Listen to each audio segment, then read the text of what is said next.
Joining us today is Jana Fraley. She's one of the mothers at Bighorn High School who's trying to get a vocational agriculture program and an FFA chapter.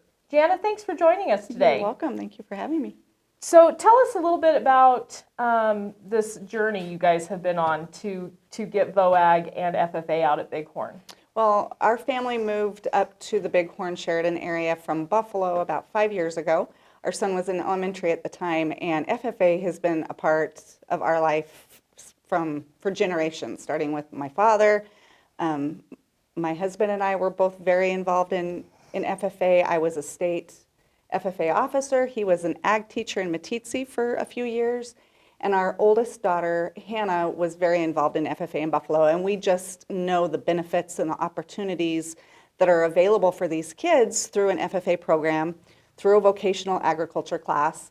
And when we moved up here, we realized that there wasn't an ag program in Bighorn, and we were kind of disappointed. We were surprised. And our plan was always then for Cade to move on to Sheridan in high school so that he could be involved in ag. But as he's been in Bighorn for the last 5 years, he loves it there. We love it there.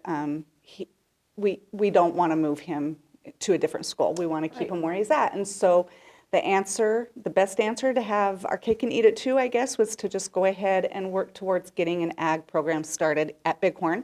It's been about 20 years, over 20 years since they've had an ag program and an FFA chapter at Bighorn. And so we just felt like it was time to get one started again. Well, and there's so many kids I know personally, besides your son Cade and many of his classmates, that now are very much into showing of the animals. And of course, FFA is not just about that. There's so many more things. The leadership, the judging, just so many opportunities. Bighorn, for those that don't know, is the only school in the county that does not have an FFA program.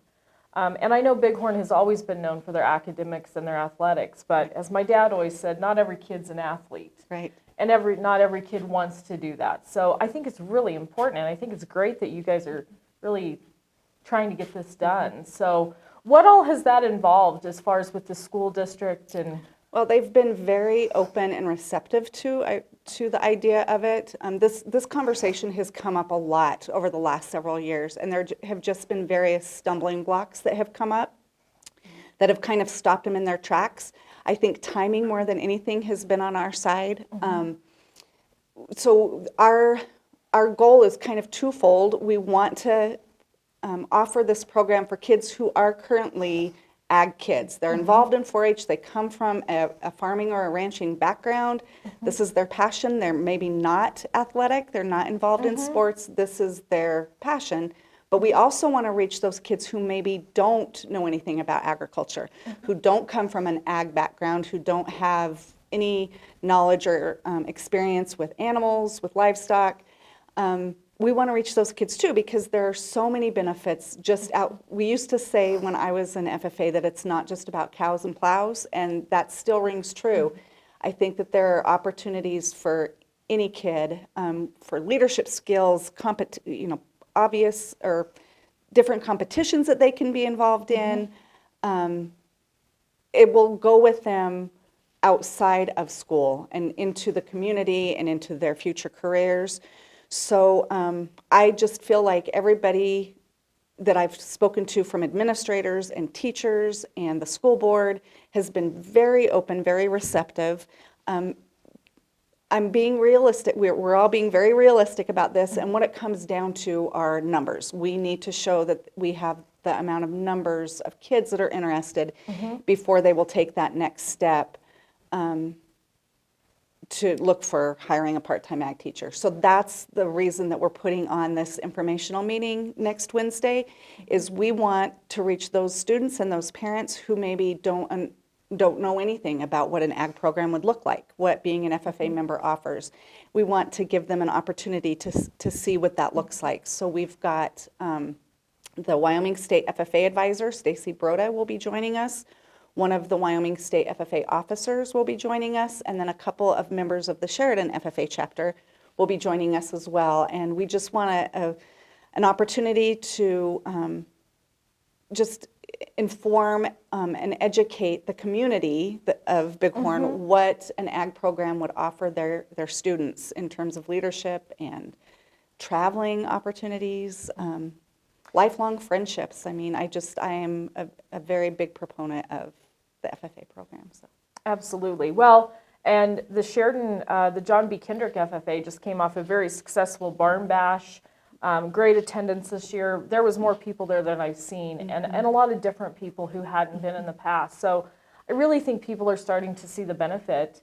And you know, one I can think of that's been very successful that so many people know is Jet West. He's been very successful in it as far as his going to national competitions and just how he carries himself. And I think that that's a huge thing for every kid, not just cows and plows as when we were in FFA. Right, So. exactly. Yeah, Jet and his older brother Braden they're a perfect example of what opportunities an agricultural program, you know, 4-H and FFA can give these students. And, you know, if you've got a child who's interested in entrepreneurship, you know, has a business mindset, if you have one that is interested in speech and debate, if you have a child or a student who's musical, all of those opportunities can be found in this program. And FFA is ran a little bit different than other, like FBLA. You don't have to be in a business class to be an FBLA member. To be an FFA member, you have to be to take an ag class. And so it's intercurricular and it's extracurricular, and it just kind of looks at the whole student. You know, it's academics and it's activities. And I just think that in the long run, that makes for a really well-rounded student, that I don't see any downside to introducing the ag program. So our biggest challenge is just getting the kids interested and to sign up for it. So if somebody's watching and they would like to offer some support, and maybe they're not within District 1, they're District 2, or even someone like myself, Stuart and I, that don't have kids but we would like to support, how can we do that? You just speak it up, just to everywhere you go. If you know somebody who is in the Bighorn school system, and we're talking to parents from elementary kids all the way up, because we want this to be a program that sustains. We don't want to I'm not doing this just in an effort for our son to be able to have the benefits of an ag program. We want to see this sustain and not end. So as you talk to parents and students within the Bighorn schools, talk it up. If you've been a member of FFA, or if you've known somebody who's been in the FFA, speak to them about what the benefits and the opportunities are, because I think it's just mainly people get in their head that they've got to have livestock, and that's overwhelming to a lot of these parents and students, and that's just not necessarily the case. Well, great. Well, Jana, thank you so much for joining us today. Thank you for we having really me. appreciate it. And join us for more news stories and videos on SheridanMedia.com.